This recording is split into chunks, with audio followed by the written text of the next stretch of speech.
Hey guys, another very short insight. So the topic of tinnitus and neuroplasticity is very often talked about, but very rarely actually explained properly.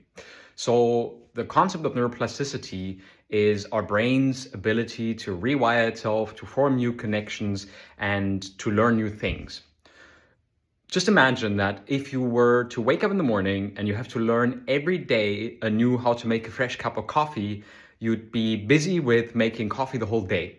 So your brain almost automatically knows how to brew the coffee, depending on how you make your coffee, but it's a process that's almost automatically. Think about all of these other things: driving your car, riding a bicycle, swimming.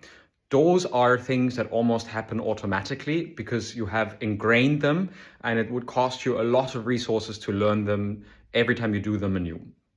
And the same mechanism that is there to help us learn languages, to help us do things repeatedly, can also play against us. And in the face of tinnitus, it is mostly starting like this.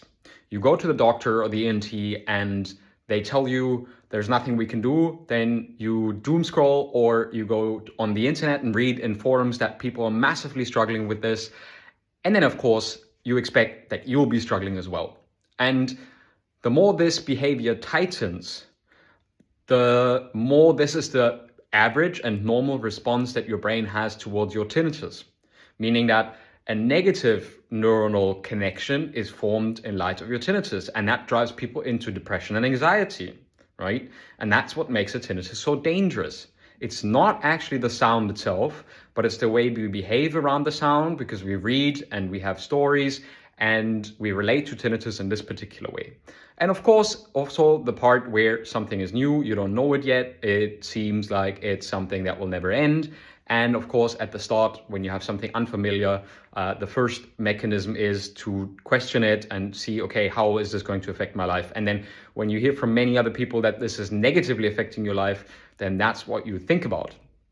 And luckily, we can also reverse that process.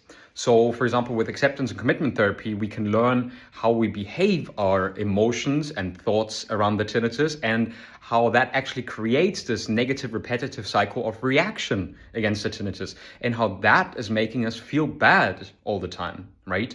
And with learning these tools and techniques, we actually have the ability to rewire the brain's connection to tinnitus. And that's basically how neuroplasticity works. No fancy term. It's basically your brain is able to adapt to any challenges. If you want to find out more about this, go to habituate.online.